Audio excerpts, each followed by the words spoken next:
to Victoria Rumble Room. It's a little show with a big punch as we try to bring up the topics that we hear around the water cooler. And speaking of cooler, there's nobody cooler in town than my co-host with the most, the Croatian sensation, John Jurisic. And John, there are so many things going on again in this fair world of ours. Robin, hey, by the way, love your shirt. I'm a man of many shirts. Love your shirt too. Very impressed. Do I have many opinions? So many, Robin. Off the top, I actually have quite a bit of anger around Vladimir Putin. A total bastard, this man is evil. He's losing the war in Ukraine. Rather than admitting to it and pulling out, stop killing innocent people, he's announced that, why don't we just get 300,000 more people called up? And now he's threatening nuclear war for real. If he doesn't get his way, what a friggin' menace. Gosh, I hope the Russian people wake up and boot him out. Somebody boot him out. Robin, this is a real threat to mankind. This really upsets me. Well, it's upsetting to all of us, John, and there's so many reasons to hate Vladimir Putin. It's understandable. And then you contrast that to some of the hatred that you hear being directed at our own prime minister, and you think, well, how do you balance these things? Some of the things we hate about Vladimir Putin, anybody in their right mind would hate. Some of the things that Trudeau gets in trouble with maybe are unpleasant. And I think, unfortunately, some of this hatred is just part of living in a democratic society. It goes with the territory. The most recent problem he has faced, he was heavily criticized for blowing off steam at a private party where he was singing Bohemian Rhapsody. That's a Queen song. This is on the eve of the Queen's funeral, and people have been viewing this as highly disrespectful and saying this is terrible, almost hateful, John. Okay, so the actual incident of, and of course Trudeau's a younger man than I am, of letting loose, singing, likely overblown. But in actuality, he's the prime minister of a Commonwealth country attending the funeral of a monarch. I think there could have been 100 advisors telling him not to do this. There could have been better common sense applied to the situation. It frankly is poor judgment. Regardless, the incident itself is not catastrophic, but there are some protocols that we all try to follow that he broke. I'm afraid that's the reality. He's being watched, not just him. We are all being watched 24/7. We're all seconds away from being online. All of us. This is not new news. He needs to be more careful. His office needs to be more careful. And we need to not have mistakes like this in the future. And being caught on camera, having somebody there with a camera phone, that's bad politics all by itself. And he's taken a lot of hits recently, Johnny. And this includes a rant from a former sportscaster on breakfast television in Toronto. This is a state trip on taxpayer dollars for a funeral, okay? That video looks bad. I don't care what argument I hear the other way. There are 500 dignitaries and world leaders at this event for this funeral. Where's the video of Joe Biden doing that? Where's the video of the German Chancellor Olaf Scholz doing that? Where's Angela Merkel's video singing Bohemian Rhapsody? Where's Emmanuel Macron of France doing that? Where's Liz Truss, the Prime Minister of Britain? Where's Boris Johnson? Boris Johnson's an idiot.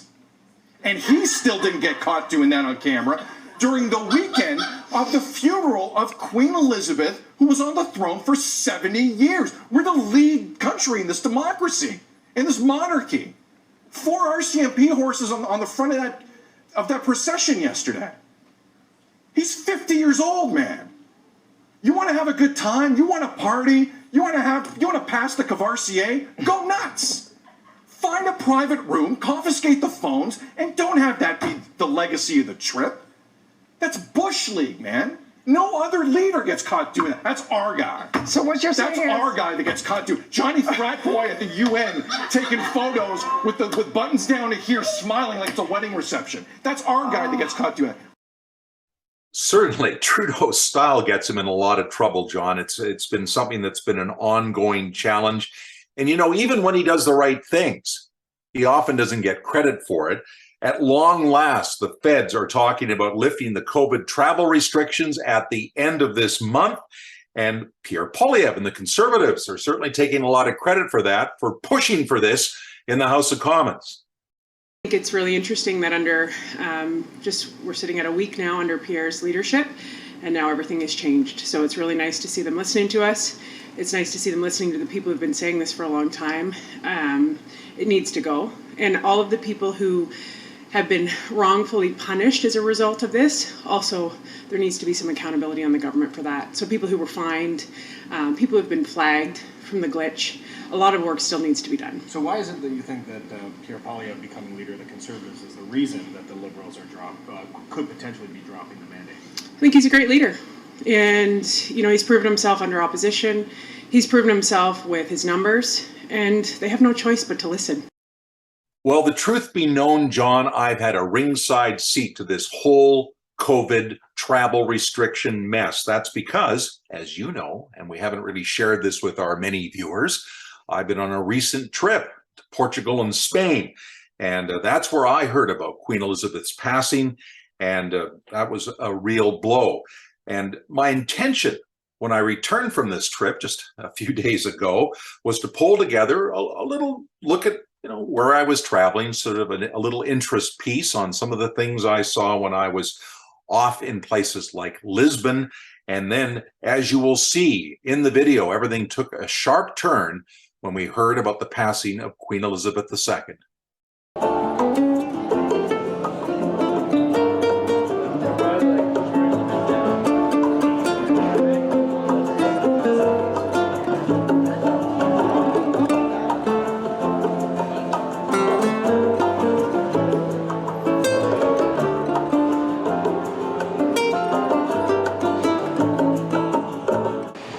Just arrived on our big adventure with Azamara. We'll be leaving tomorrow for our trip across Spain, but we start off here in Portugal.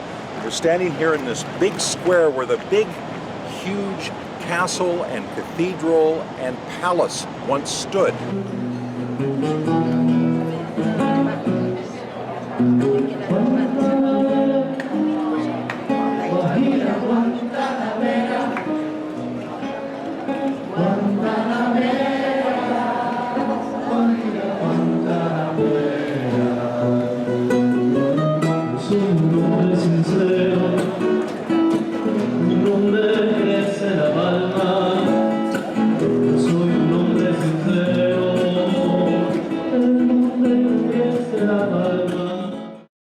It's the coffin of Her late Majesty the Queen.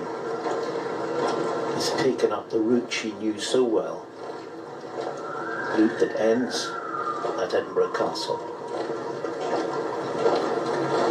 but has, on the way up, the Cathedral of St Giles the High Kirk of Edinburgh, where a service of thanksgiving for her life will begin at 3 o'clock.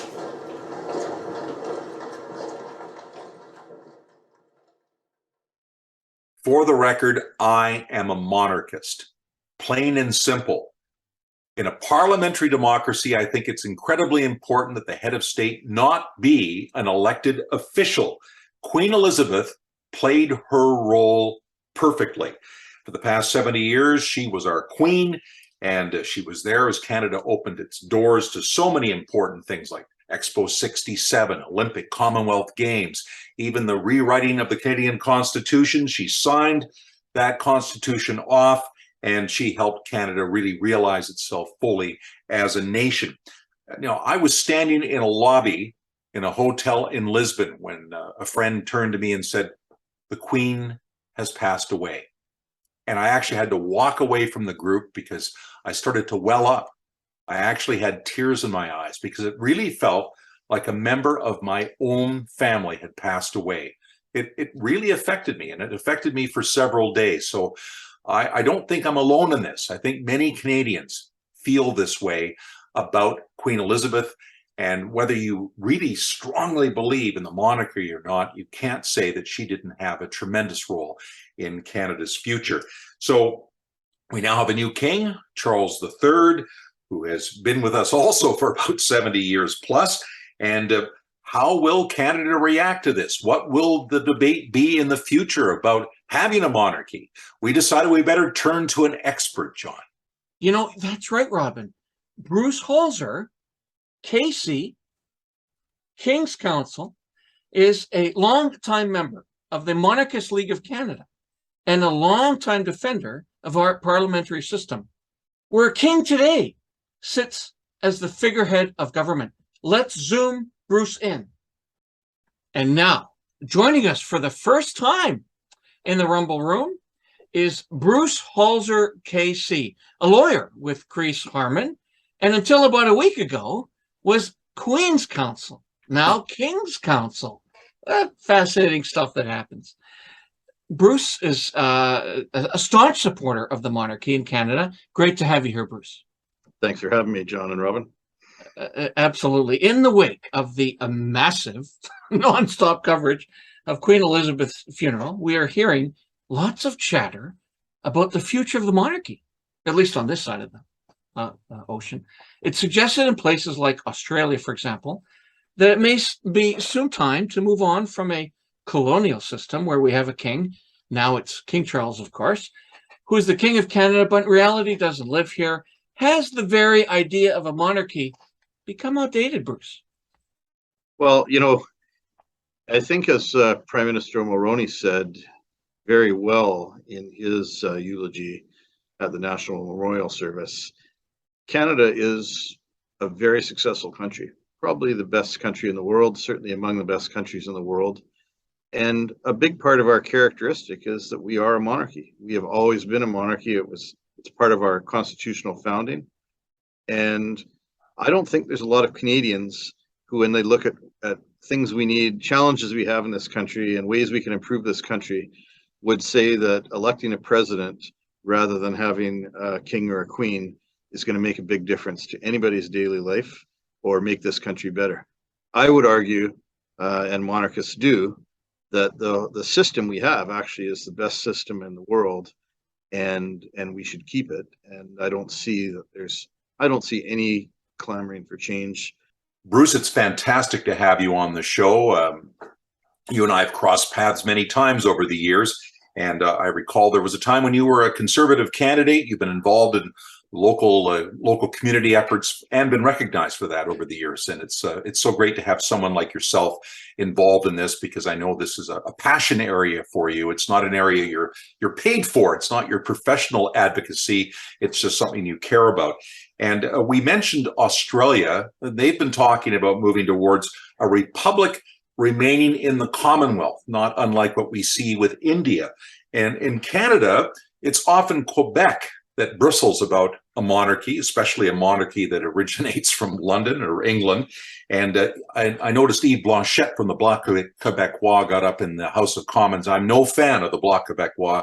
I don't like what they have to say. Mr. Blanchette I find very irritating, but he was talking about the fact that in Quebec's history, the monarchy was thorny and cruel. And he says it's time for Canadians to have that discussion about getting past the monarchy. So what is your feeling about Mr. Blanchette's point of view? Well, Mr. Blanchette doesn't speak for all Quebecers. He speaks for a small minority of Quebecers who remain nationalists and have some antipathy toward English Canada. But, you know, I've spent a lot of time in Quebec over the years, and I think ordinary Quebecers just don't view this as a priority. I'll certainly concede that there isn't a lot of enthusiasm for the royal family in Quebec, but I don't think there's a lot of opposition to the royal family either. It's more of a large indifference, and I think it's unfortunate that Mr. Blanchette chose the occasion of the House of Commons tributes to Her late Majesty to make political comments about the history of French-English relations in Canada. But I really don't think there's any great interest in Quebec and pursuing that constitutional reform in that direction. And I just don't see it happening. I mean, what happened in Australia when they had a prime minister who wanted to get rid of the monarchy, and they had a referendum.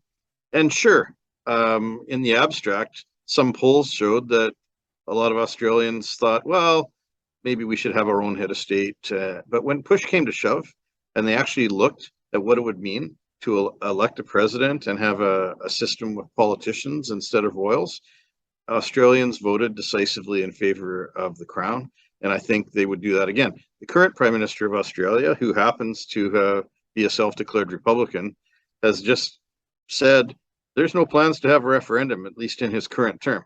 Could it happen down the road? Sure, but there's no immediate urgency, even among Republicans in Australia, to change the system, because I think, like Canada, Australia is a pretty successful country and works pretty well, and they have other priorities than some academic argument that they should be electing a head of state rather than having a monarch. Bruce, you've received both golden and diamond Jubilee medals for your community service from Queen Elizabeth, and met her many times over the years. Let's perhaps start to look into the future a little bit in what is really a very, very different world than when Queen Elizabeth took over as Queen. How well do you know King Charles III, and what challenges do you think he faces in a rapidly evolving and very strange world? Well, I don't claim any kind of intimate relationship with King Charles. I did during the 60th Jubilee. He visited Victoria, and I was privileged to have dinner with him at Government House, and had small talk, I would call it, with him and with the Queen Consort at the time. Found them to be very charming people, very knowledgeable about Canada and British Columbia, and I know that I know there's people out there who say, well, he'll never be as good as Queen Elizabeth was. Well, she's a very hard act to follow. But in my mind, he's also had great tutelage, and I think he's demonstrated in his early days that he's going to follow the example of his mother. He hasn't put a foot wrong. He's said the right things. He understands the non-political nature and responsibility that he has, and I don't think we have any reason to think that Charles will be anything other than a proper constitutional and good king. And I know there's people who criticize him because he's been outspoken about the environment and global warming in particular, and he's a fan of certain types of architecture and not others, and he's made these kind of views known over his life. I don't think most Canadians find any of those views that he has had to be out of the mainstream or difficult to digest, but I also think they don't expect he'll be advocating things in public anymore, and I think he's told us that that's going to be the case. So all the indications are that he will behave as a good constitutional monarch, and I'm sure we'll see that when he has his coronation service and when he tours Canada as king. I'm curious to hear your thoughts on people of different political stripes and where they stand and land on the monarchy. We saw a beautiful picture. I thought it was quite significant, a picture from Government House in London. Stephen Harper was being inducted as a member of the Order of Canada, and he's standing there with Kim Campbell. Paul Martin was in the picture. Jean Chrétien was in the photo. And it was great to see all of these political leaders standing together with Justin Trudeau, liberals and conservatives. But there is kind of, I think, a belief out there that a lot of people that really like the monarchy tend to be more small c conservatives. Would you agree with that, or is that an unfair assessment? I can only say from my personal experience that and certainly people who joined the Monarchist League in British Columbia come from across the political spectrum. The whole point of the monarchy is that in a country that is often sharply divided on ideological or political cleavages or regional cleavages, we've benefited from having an institution that stands above all of those cleavages and doesn't engage in politics, doesn't engage in regionalism. I was at our Government House for a reception after the Queen's Memorial on Monday, and I spoke to Premier Horgan, who's a staunch monarchist, ex-Premier Dosanjh, former NDP Premier, came and told me quite touchingly, I thought, since I was Premier, I haven't been back to Government House. I've been invited many times, but this was an important time to come. And I felt it was important. And that's from an NDP Premier who some see as a fairly left-wing ideologue, but he respected the monarchy. Years ago, Dave Barrett came to a Monarchist League meeting in Victoria and spoke vociferously about how important the Crown was. So, we also have support from Conservatives, but I think there's support from across the spectrum.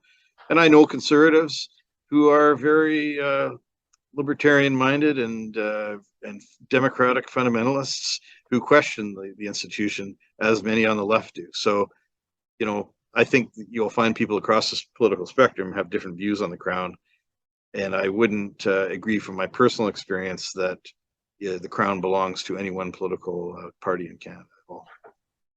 Bruce, let's talk a little bit inside politics here, just for the fun of it. Okay, we can't have you on without doing that. When of course, when the Queen was alive, Charles was there, but really we didn't know, at least I didn't know a whole lot about his life or what he was doing. Now that he's king, there's a focus on Diana's and his children, and of course they came together for the ceremony. And there was a lot of media attention on the two of them. A little bit of sort of what is their viewpoint on the monarchy? Are they going to take it in a different place, or what have you heard amongst your compatriots? I don't think there's any expectation that the new Prince of Wales will be any different as a monarch than his grandmother and his father have been. I think it's clear, and we certainly have had some local experience with Prince Harry, that Prince Harry wants to go and lead a different sort of life and isn't interested in being a working royal, and that's of course his choice. And he's moved to California and he's pursuing other interests. Of course, remains a son of the king and a brother of the Prince of Wales, and will be part of that family for family occasions. But he's got a book coming out. He's got a book coming out. So he's not being very quiet about his change in life, though, right? Well, I guess he's got to make a living, so we'll see what the book will say. But as far as I'm concerned, he has no official royal function. His thoughts in his book may be interesting to people who follow the royal family, but they have no implication constitutionally on Canada, because he is a step back from any constitutional function. Final question for you. You've touched in other interviews and other comments that I've seen about how Canada has changed dramatically in the last 70 years while Elizabeth has been on the throne. Could you quickly maybe just give us an idea of how you think Canada looked 70 years ago and how that has changed, what Canada is today, and how the monarchy perhaps has played a role in that? Well, that's one of the things I find fascinating about the institution of the monarchy, is the stability and continuity that it represents in a world where we have very few anchors left. When you think about, and we've all had the chance in the last week to reminisce, and I mean, not reminiscing for us, because I don't think any of us were alive when the Queen became the Queen, but when you look at pictures of those times, royal visits to Victoria and around the world, think about the world people lived in. Think about what the nuclear family as an institution was then and what it is now. Think about what people ate and made for their dinners and the kinds of foods and we have now. Walking around Victoria 70 years ago, it would have looked as a very different city, very different architecture, no concrete and glass buildings. Everything was stone. The smells coming out of restaurants and pubs would have been different. People ate different food. People dressed differently. You look at all those early pictures of royal visits. You know, W.C. Bennett's wearing a top hat, striped pants, and so is the Prime Minister. And the crowd's all dressed up. And you look at the military and the role the military played in our ordinary life 70 years ago versus today, the respect people had for politicians, the attendance people had at churches, which were, you know, institutions that dictated society's morality 70 years ago and are somewhat invisible today, or certainly a much more of a minority interest. The whole world has washed away for people who were anchored in that world of the 1950s. And every institution has changed and many of them have fallen away, and yet the crown remains. And I actually think that the system we have where the crown does remain gives people the courage to accept that change and to make change, knowing that there is some stability there. I think that's one of the beautiful things about the monarchy, is that we don't have a revolution every 5 years, or we don't change our head of state every 10 years.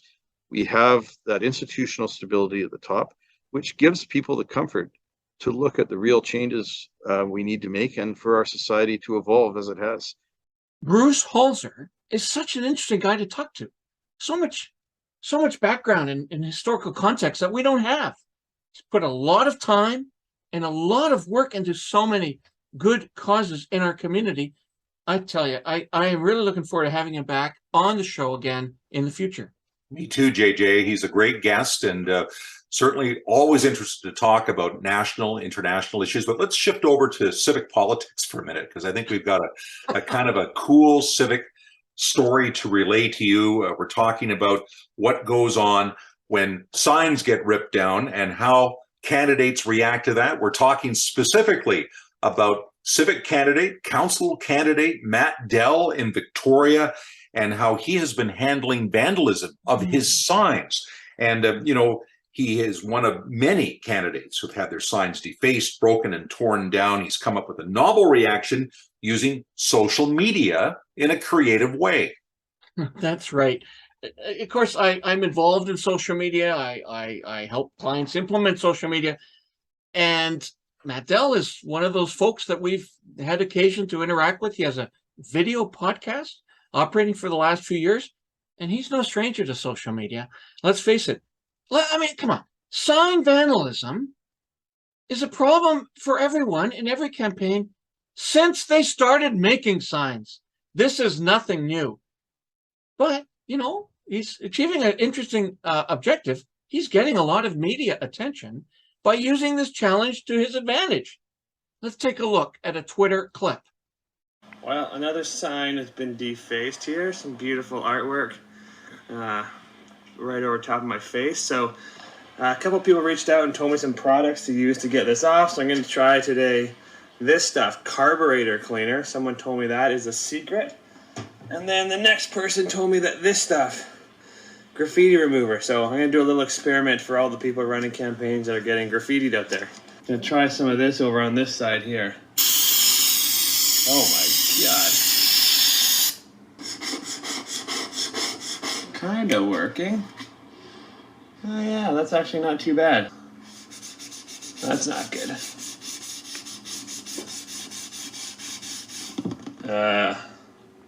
Okay, that's not good.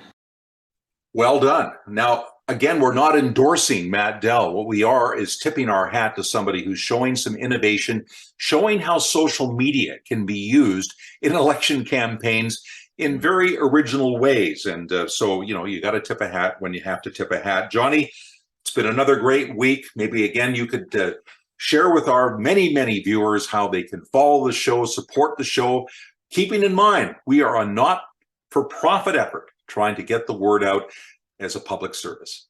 Yeah, we're not a profit effort, but we are certainly a for-fun effort. We have a ton of fun doing this show, and we love interviewing and chatting with all of our guests. And we love listening to everybody who is viewing our show. Matt Dell is showing a ton of innovation in his use of social media, and certainly every candidate and all of us should be taking notice. And so for all of those folks that are taking notice of him, And now us, here's how you can connect. We have a Facebook page, we have a Twitter page, and we have a YouTube page on which all of our videos are housed.